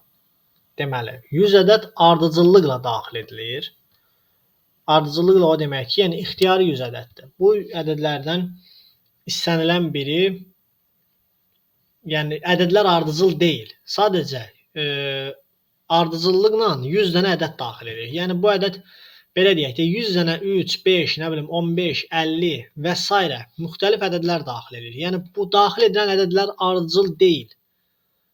Sadəcə 100 dəfə bizim dövrümüzün gövdəsi işləməlidir ki, biz də 100 dənə ədəd daxil edək. İxtiyari ədəd daxil edək. Nə deməkdir? Gəlin baxalım. Bu olsun bizim başlanğıcımız.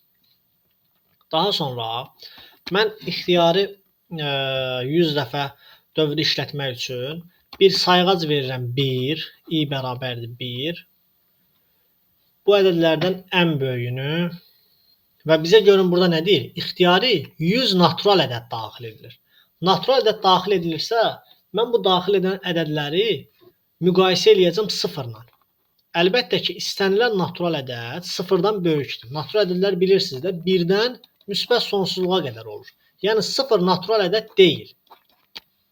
İndi mən istənilən bu ədədi 0-la yoxlaya bilərəm. Məsələn, burada da yazıram ki, məsələn, a bərabərdir 0.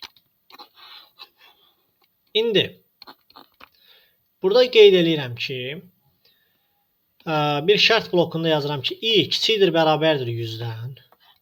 Bəli, çünki i'miz 1-dir. Ona görə hər qoluna yazıram belə.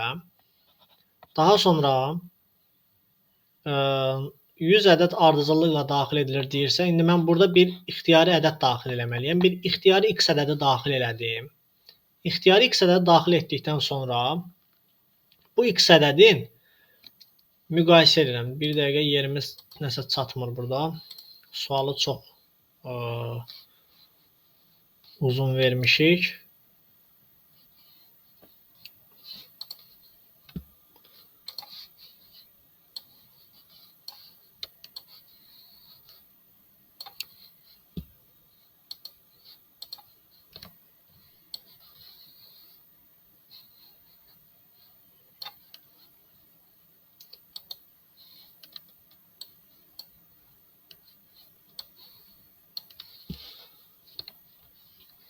Aha.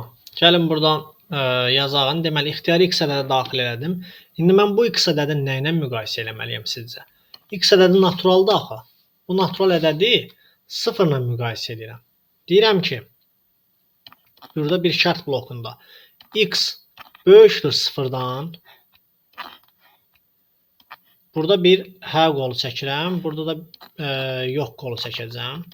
Məsələn, x böyükdür 0-dan. Hə, onda nə olsun? X böyükdür 0-dan deməyək daha doğrusu. X böyükdür A-dan. Axı 0-ı A-ya vermişik. A dəyişəninə vermişik. Ona görə x böyükdür A deyək. X böyükdür A-dan. Hə, istənilən natural ədəd x-dan böyük olacaq. Düzdür? Ona görə də mən burada artıq yazıram ki, onda A bərabərdir x-a. Əgər bizim daxil etdiyimiz ədəd A-dan böyükdürsə, A həmin ədədin öz qiymətini alsın. Aydındır? Yox, böyük olmasa davam eləsin. Davam eləsin. Baxın, burada da nə edirəm? İ'mizi artıram. İ bərabərdir İ plus 1 yazıram. Aha. Yox qolunda da bizim gəlib nəyi çap eləyəcək? A-nı çap eləyəcək. Niyə görə A-nı çap eləyəcək? Gəlin baxalım. Mən i kiçikdir 100-dən deyirəm. 1 kiçikdir 100-dən, hə. İxtiyari bir ədəd daxil edirəm. Məsələn, x-in yerinə daxil edirəm 5. Gəlib 5-i A-la müqayisə edirəm. A-mız 0-dır birinci olaraq. 5 böyükdür 0-dan, hə.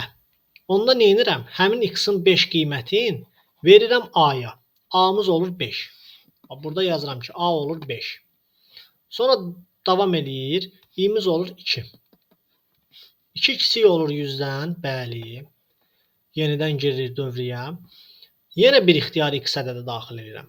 X-a bu dəfə verirəm, məsələn, 50. Gəlirəm burada, deyirəm 50 böyükdür A-dan. Bəli, 50 A sonuncu 5 olmuş da. 50 5-dən böyükdür. Hə, onda deyirəm ki, bu x-in qiymətini yenidən A-ya ver. Yəni, onda A olur 50. Yəni, A çalışır ki, həmişə x-in ən böyük qiymətini özündə saxlasın ki, sonra onu çapa verə bilsin də. Aydındır? Yenidən onu özündə saxlayır, çapa verir. Mən gəlib 3-cü dəfə x-a daxil eləsəm, məsələn, 35, x olsa 35, gəlib yoxlayacaq. 35 böyükdür 50-dən, A-dan. A axı 50 oldu. Yox, əlbəttə ki, 35 kiçikdir 50-dən. Yox, ona görə gəlir, yenidən davam edir, öz işi ilə gedir. Yəni, burada A-nın məqsədi odur ki, ən böyük qiyməti yadda saxlasın və çıxışa həmin o ən böyük qiyməti versin. Aydındır. Gəlin keçək növbəti suala.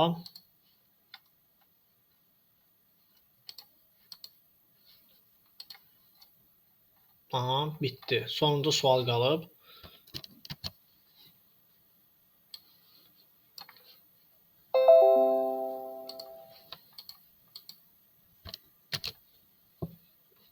Burada da bayaqki nümunəyə uyğun bir misaldır. Verilmiş x-n ədədləri üçün, natural ədədləri üçün bu cəmin blok sxemini hesablayan bir blok sxem qur. Cəmi hesablayan blok sxem qur, daha doğrusu. Biz burada görürük ki, bizim 2 dənə dəyişənimiz var. 2 dənə dəyişən daxil eləməliyik. Daha sonra faktorial tapmalıyıq və hər faktoriala uyğun hər dövrədə də bizim x-imiz bir dəfə artmalıdır. Aha. Gəlin baxalım. Bir başlanğıc bloku çəkdik. Daha sonra P bərabərdir. Cəmimizi P ilə ifadə edib. Gəlin birinci dəyişənlərimizi daxil edəyək. X ilə n-i daxil edəyək. Bu bizim x ilə n dəyişənlərimizdir. Daha sonra P bərabərdir. P-yə bir 0 verirəm. Bizim cəmimizdir. Daha sonra P-dən sonra bir sayğacımız üçün i verirəm. I olur 1. i-yə 1 verirəm. Sonra faktorialları hesablamaq üçün, məsələn, bir m ədədi verirəm. M də 1-dir. Mənim faktorialları burada hesablayacağam. M-in vasitəsilə. Daha sonra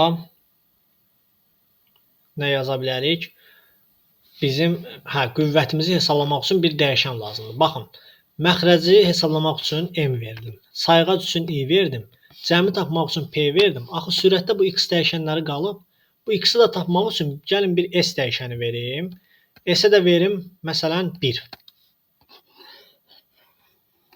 Bu cür gedək.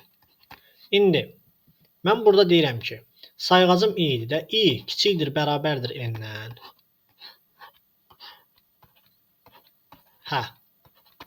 Onda neynəsin? Burada yox qolun yazaq. Bir şey nəzərinizə çatdırım ki, əslində alqoritmdə kiçikdir, bərabərdir işarəsi belə yox, kiçikdir, bərabərdir bu formada yazılmalıdır. Sadəcə daha sürətli olsun deyə kiçikdir, bərabərdir mən bu formada yazıram.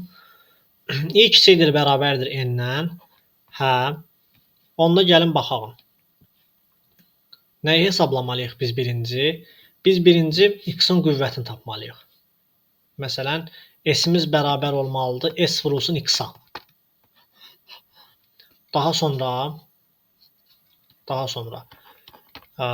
P-mizi tapmalıyıq ki, P-miz yox, M-imizi tapmalıyıq.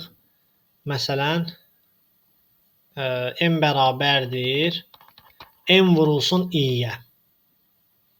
M bərabərdir M vurulsun I-yə. Yəni, bu faktorialımızı tapır hər dəfə. Biz deməli faktorialı tapdıq, qüvvəti tapdıq. İndi bizə qaldı nə? P-mizi tapmaq. P də bərabərdir. P üstə gəlinsin. Qüvvətimiz nə idi? S. S bölünsün nə? Məxrəcimiz faktoriallara M-ə. P bərabərdir S bölünsün M-ə. Sonda da nə edirik? Sonda da sayğacımızı bir vahidə artırırıq. I bərabərdir I plus 1-ə. Sonda da bir vahid sayğacımızı artırırıq və gedirik başa. Yox qolundadır. Nə vaxt bu şərt ödənməsə biz nəyi çap edirik? P-ni çapa veririk.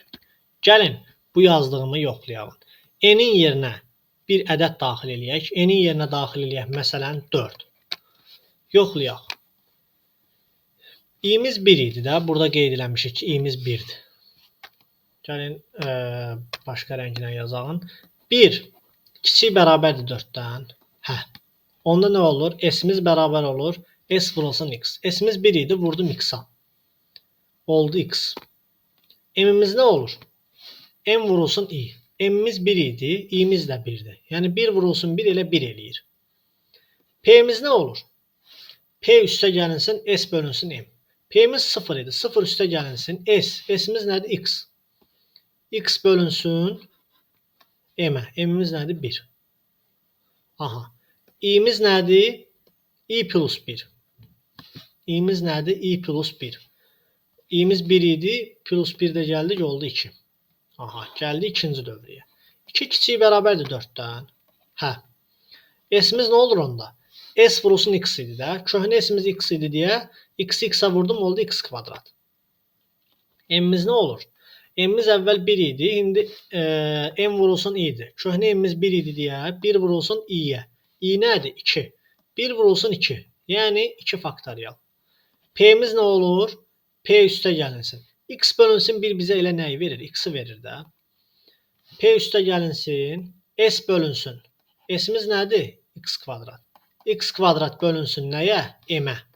M nədir? 2 faktorial. I də bərabər olur nəyə? 3-ə. Gəldik növbəti dövrəyə. 3 kiçik bərabərdir 4-dən. S-imiz nəyə bərabər olur? S-imiz köhnə S-imiz X kvadrat idi. X kvadrat vurulsun X-a. Yəni X-in kubu. M-imiz nəyə bərabər olur? Köhnə M-imiz 2 faktorial idi. 2 faktorialı vururuq nəyə? M vurulsun I. 3-ə. I-miz artıq 3-dür. 2 faktorial da 3-ə vuranda eləyir 3 faktorial. P-imiz də nəyə bərabər olur? Köhnə P-imiz bu idi. Deməli, X üstə gəlinsin. X kvadratı bölünsün 2 faktorial. Üzərinə gələm nəyi? S bölünsün. S-imiz X-in kubudur. S bölünsün M. M-imiz nədir? 3 faktorial. I-miz də olur 4. İndi sonuncu dövrəni gəlin buradan yazın. 4 kiçik bərabər də olur 4-dən. Hə. S-imiz bərabər olur x üssü 4. M-imiz də bərabər olur. 3 faktorial vurulsun 4-ə, yəni 4 faktorial olur o da. Daha sonra P-miz bərabər olur. X plus x-in kvadratı bölünsün 2 faktorial, üstə gəlinsin x-in kubu bölünsün 3 faktorial, üstə gəlinsin x-in üssü 4, yəni s, bölünsün 4 faktorial. i də bərabər olur 5-ə. Sonuncu dövrəyə girmək istəyəndə 5 kiçikdir, bərabərdir 4. Yox, gəlir P-ni çap edir. P-miz də olur, bax bu. Gördünüz, biz n-in yerinə 4 qoyub, bax bura kimi eyni ilə tapdıq. Yəni n-in yerinə 4 qoyub 4 tapdıq. N-in yerinə istənilən ədəd qoyub bu ifadəni uzatmaq olar. Ümid edirəm faydalı oldu sizin üçün. Sağ olun.